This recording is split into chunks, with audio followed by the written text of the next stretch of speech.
Hey guys, it's Mike here, and welcome to another edition of Dragon Ball Super Predictions, in which I'm going to be looking at episode 56 of Dragon Ball Super and predicting what I think is going to happen within it. Well, in this previous episode, Dragon Ball Super, there were a lot of elements that were introduced in the episode 55, which I believe are going to pay off or may have a good chance of paying off in the future. So I'm going to be talking about a few of these elements and where I think that they're going to go, as well as talking about the next episode preview and the possibility of where this is going to go.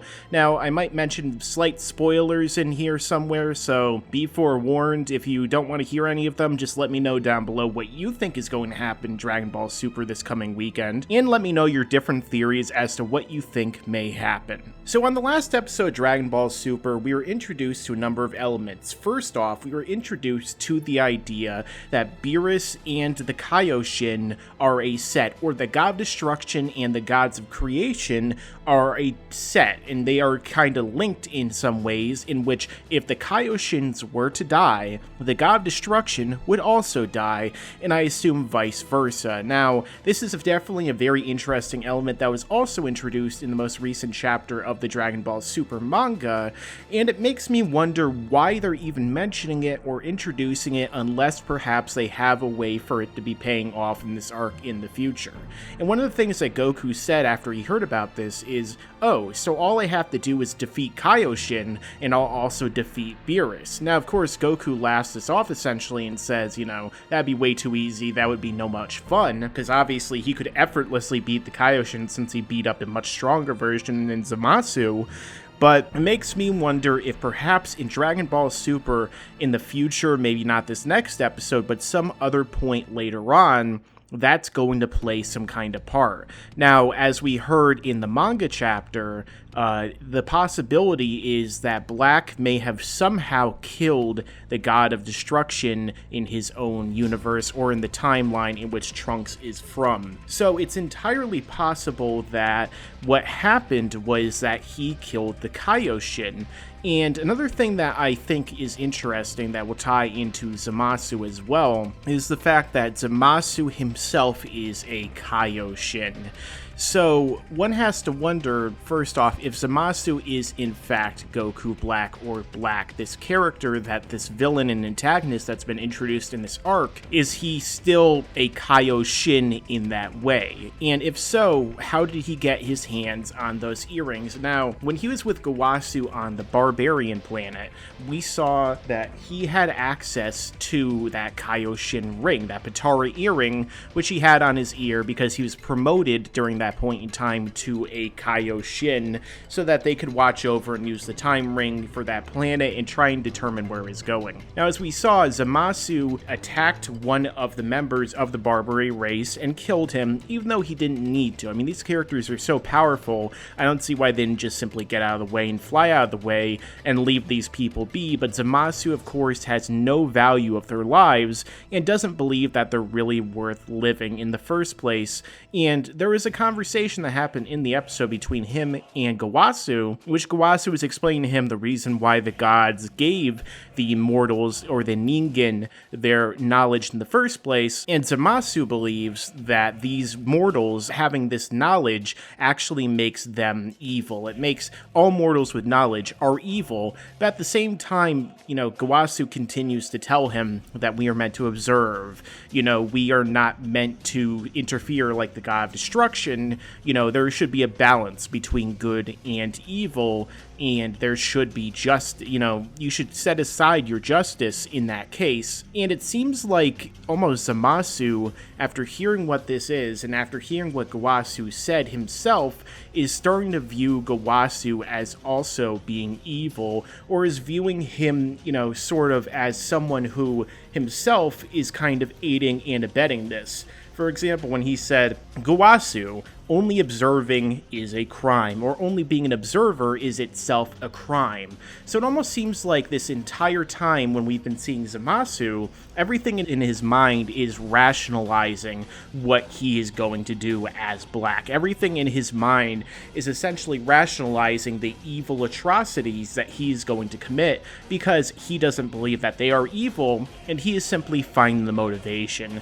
Now, we could say perhaps this evil was always within Zamasu, and he has always been looking for a way to find this, or it could be like a Paradise Lost situation in which he's Lucifer or Satan or whatever you have, and he looks upon the earth and he does not find, something that he likes about the different aspects of it. He does not himself view the Earthlings or the beings of the universe, the mortals or Ningen, as being just or as being innocent or as being those who themselves should even exist. And that's what we hear later on with Zamasu as Black, perhaps, in which Black is saying, he is bringing justice, and the mortals are the god's mistake. And that seems also what he's kind of saying in right now when he's talking to Gowasu. And we even see these rosebuds or these petals flying all around him, which to me seems like they're foreshadowing heavily that he is going to be transforming and being Black in this next episode, as we see with that Super Saiyan Pink transformation,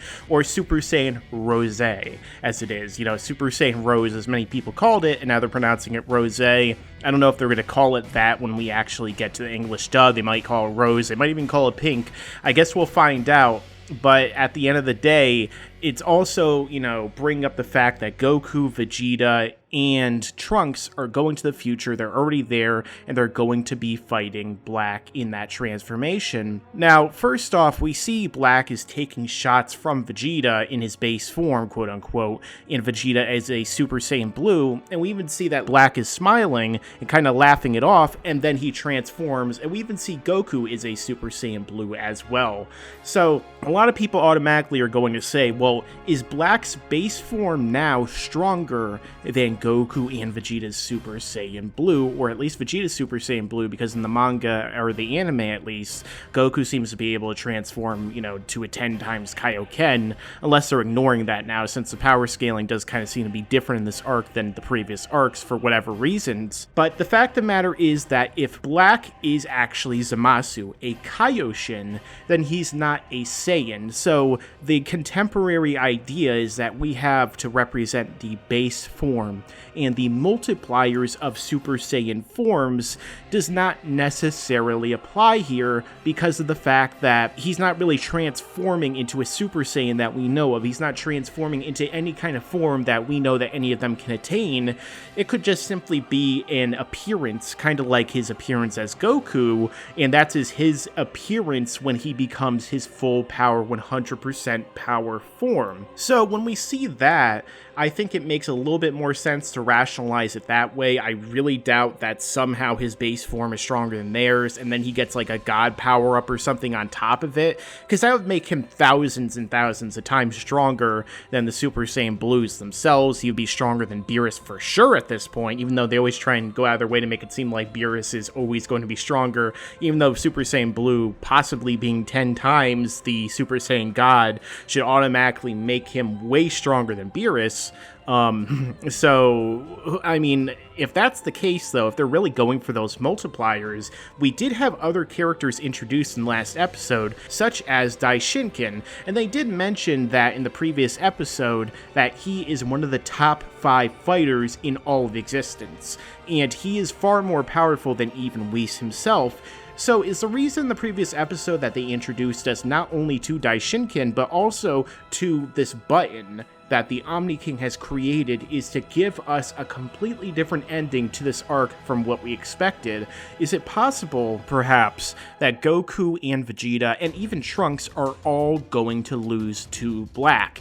And if that's the case, does that mean that perhaps this button that Zeno gave to Goku, Goku is going to press it, Zeno will come, or Daishinkan will come, or someone will come and defeat Black instead?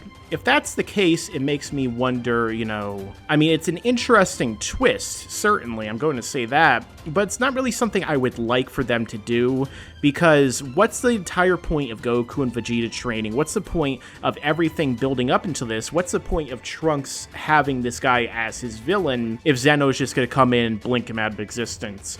Or if Daishinkan's going to come in and completely annihilate this guy? Is it all simply build for the next tournament arc? And if so, why did they need to go through an arc like this to do that? Why didn't they just have the next arc start early in the place of this arc and then have it build and build and build until we eventually get to the tournament? Maybe have a mini arc, during the training leading up to the next arc in which they show off the power of Daishinkan, of Zeno, stuff like that. And I'm really hoping that as a result of this, it was not what they're going for. It's not the direction that they're leaning in, because I really don't want to see that be the conclusion of this arc. But it's possible that, Goku and Vegeta are still going to lose to Black, and maybe this is going to unfold and unfurl to even further on in this arc, and it's going to continue to go, and we're going to see them fight Black multiple times. We're going to see Goku and Vegeta maybe fuse into Vegito or Gogeta, or the canon version of Gogeta, so to speak, or maybe, Trunks will fuse with Vegeta, maybe Trunks will fuse with Gohan, maybe Gohan will fuse with Goku or Vegeta, maybe Boo will come back and absorb Black, and he'll become even pinker, I guess, and this time he'll be serious, back with a vengeance. Boo returns, the unstoppable force. If Goku can't beat him, who can? Dragon Fist! But no, that again, though, ties back into what I was saying earlier, in that, what if Black dies? And what would it have to do with the Kaioshins and the God of Destructions in Universe 10? Now, it's possible that Kaioshin, or this, Black Zamasu character, will not kill the Kaioshin of this universe, which will result in the death of Beerus, although that would be an interesting twist, even though I have no idea how he'd go about doing that. But what if Goku kills Black? What if Vegeta kills Black? What if Zeno or anyone else kills Black? Will the God of Destruction from Universe 10 cease to exist at that point? Would the God of Destruction that is bound to him cease to exist? That's one of the biggest questions that I think that a lot of people might not be asking, because first off, if this actually is Zamasu, once again, I have to reiterate, then what happened to Gowasu, and how did Zamasu get this earring? Now, it could be an alternate dimension version of Zamasu, sure, but at the same time, he has a time ring, so maybe they're just completely changing how time travel works. I mean, it wouldn't be the first time they do that in an established time travel franchise. So, if that is the case, if this is in fact the same Zamasu, simply in the future, and they're all bound and tied together, let's say that Zamasu killed Gowasu in his future, alright? Which seems almost kind of the direction that they're going in, that he's justifying his master as being evil, and he's more powerful as we know, so he's going to in turn kill him, and I guess upgrade himself by stealing the Kaioshin Potara earrings that will make him a full-fledged Kaioshin. Now, when he kills Gowasu, would that immediately make the God of Destruction of Universe 10 die because Gowasu was the only real Kaioshin at the time, or does he himself have to die as well? And if that's the case, if Goku, Black, Zeno, Daishinkan, anyone else kill Black, what happens to the God of Destruction from Universe 10? And if he dies, will there be dramatic and massive repercussions for the entire Dragon Ball multiverse at large, and especially in that upcoming tournament arc? Are we going to have to see an arc in between in which we're going to get some big repercussions from that? Or is something really big and really bad going to happen at that tournament that's going to completely flip all of our expectations on its head and subvert our expectations even further than we had thought going into this? That's why there's so many different things that have been introduced in this past episode that could completely dramatically change the outcome of this arc and the arcs in the future and the Dragon Ball Super series as a whole. So that's why I'm definitely looking forward to next week's episode of Dragon Ball Super, because there are a lot of questions to answer. Who Black truly is, what Zamasu is going to do, the origin of Black, what this button that Zeno gave to Goku is, what's going to happen with Trunks and Mai, if Goku is going to survive getting shot with rockets that he could have survived when he was like 8 years old, all that stuff like that. That is what we're going to find out in the next episode, and I really can't wait to see what happens. I'm predicting that what I was saying earlier with Goku and Vegeta probably losing to Black is probably what's going to happen, because it seems like the button calls Zeno to them as opposed to Goku being called away. Now, if Goku weren't that called away by the button as opposed to being called to Zeno, or maybe the button will teleport him to his own timeline and then Zeno will come to him, then I had predicted possibly Goku is right on the verge of being Black, and he has the finishing blow right about to punch him and kill him and defeat him once and for all, and then Goku gets sucked away, and so we have to use a Deus Ex Machina plot element MacGuffin in order to get someone else to finally look good against the villain. But I doubt that's really going to happen in this case, and it's probably going to be something completely different from what we expected. But if it really is Zeno or Daishinkan killing Black and ending this arc, I hope that in one of these arcs to come in the future, we actually do get a real qualified successful ending with someone who is connected to the villain actually defeating them, because that would be nice. It would be nice if Dragon Ball Super didn't keep having these strange anticlimactic endings. This has been another edition of Dragon Ball Super Predictions, in which I was talking about episode 56. Let me know your own thoughts down below. Don't forget to like, comment, share, and subscribe. And as I always say, stick around, because there's a lot more to come in the future.